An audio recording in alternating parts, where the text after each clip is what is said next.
Pozdrav svima, dobrodošli u Hitcast, službeni podcast Hrvatskog društva za hitnu medicinu, epizodu 0, odnosno uvod u naše aktivnosti, sam podcast i slično.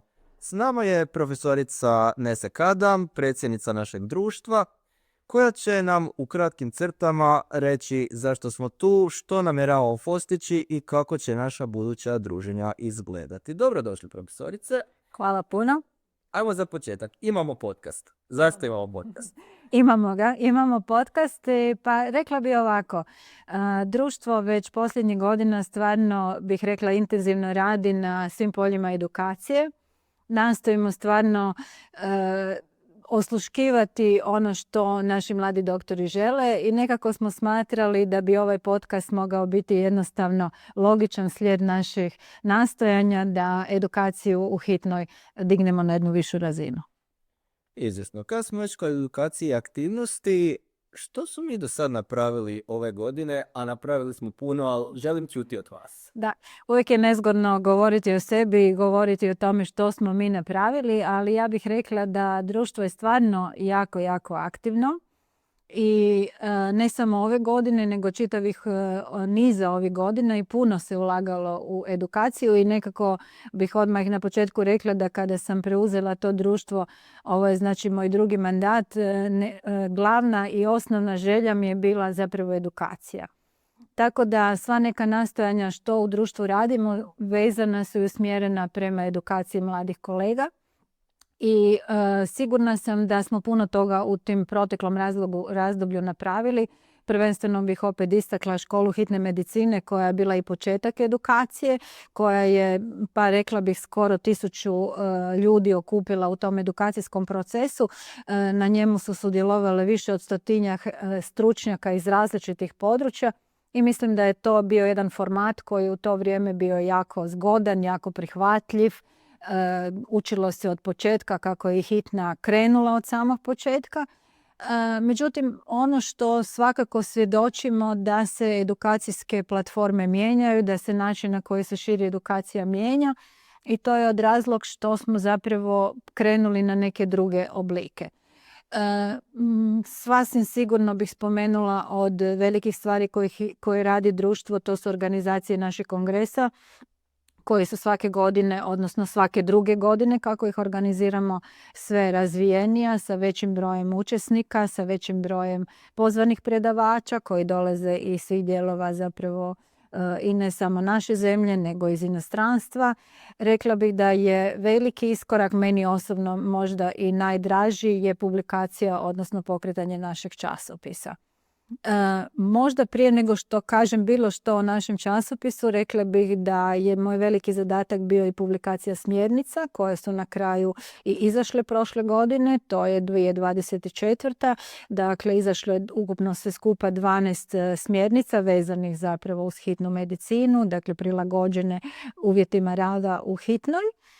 Smjernice su većina rađene u suradnji sa drugim stručnim društvima, što je zapravo jedna dodatan benefit.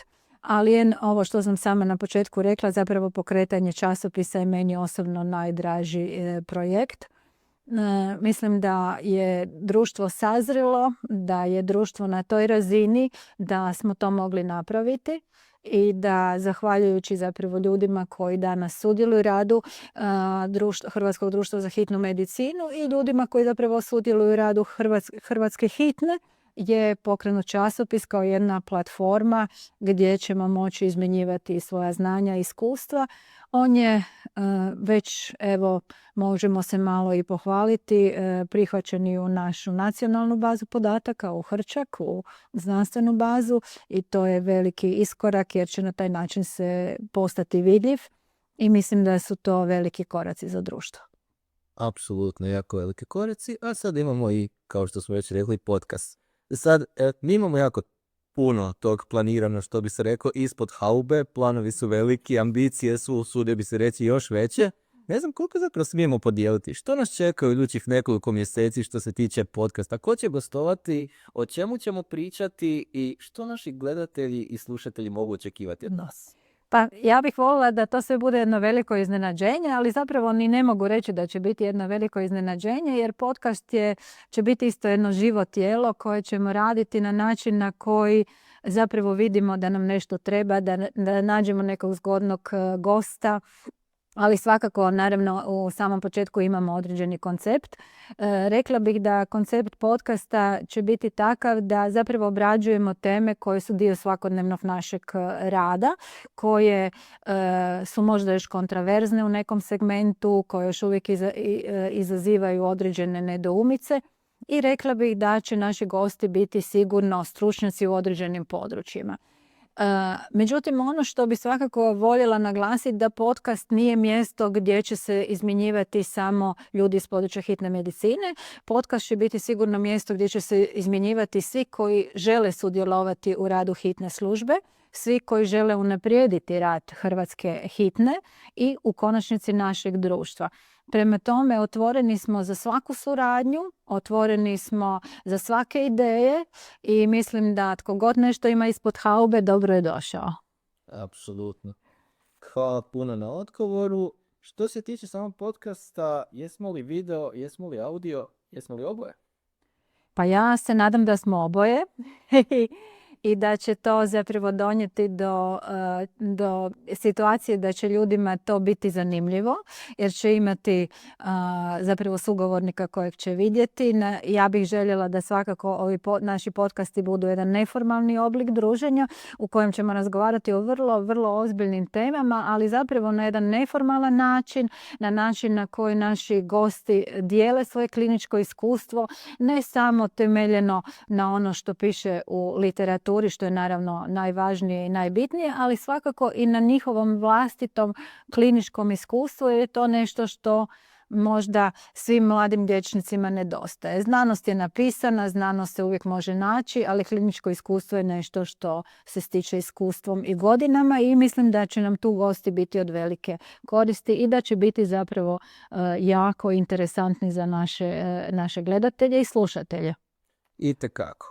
A s obzirom smo spomenuli da je podcast živo tijelo, hoće li naši gledatelji i slušatelji imati ikakvih načina da nam sami predlože teme, goste i slično? Pa ja bih bila sretnija više nego itko da nam se to svakako dogodi i kad smo pokretali naš časopis, ja sam rekla da je časopis pokrenut, ali on se zapravo ne može održati ako ne sudjelujemo svi u njemu, ako ne pridonosimo pisanju, ako neko nema neke ideje što bi se moglo u sljedećem broju naći, predložiti nam recenzente i sve ono što zapravo čini jedan časopis vrhunskim časopisom. Rekla bi da je situacija vrlo slična i sa podcastom. Dakle, više nego dobro došla je bilo kakva ideja, što mislim ne samo da nam neko predloži što bi željeli čuti na samom podcastu, naravno, to ćemo svakako pokušati omogućiti, ali ako ima neko ideju da bi mogao biti dobar gost, da bi imao neku interesantnu poruku prenijeti, interesantnu temu o kojoj bismo razgovarati mogli, ne znači da to uvijek mora biti struka, može biti organizacija, može biti bilo kakva ideja, sve ono što čini zapravo društvo boljim, naprednim i ono što unapređuje hitnu medicinu je svakako dobro došlo na naš podcast. Apsolutno. I kad smo već kod toga da vam damo konkretne načine, amu.hr je službena stranica našeg časopisa na kojem već možete naći prvi broj, vidjeti kako ti članci izgledaju, naći potencijalne upute i svakako nam se javiti ako imate kakvu ideju. A što se tiče podcasta ili bilo čega drugog, naš Instagram i Facebook su uvijek otvoreni. Hvala profesorice na odgovorenim pitanjima. Ovo je veliki projekt kojem se jako veselim i družimo se na budućim podcastima. Hvala puno i uredništvu StudMF na tehničkoj organizaciji i omogućavanju tehničkog procesa snimanja i obrade naših podcasta i vodcasta.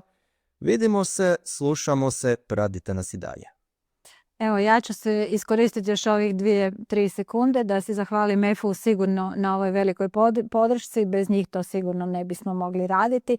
I evo, nadam se da ćemo uskoro imati naše prve goste, a neka oni sada ostanu naše iznenađenje. Pozdrav. Pozdrav.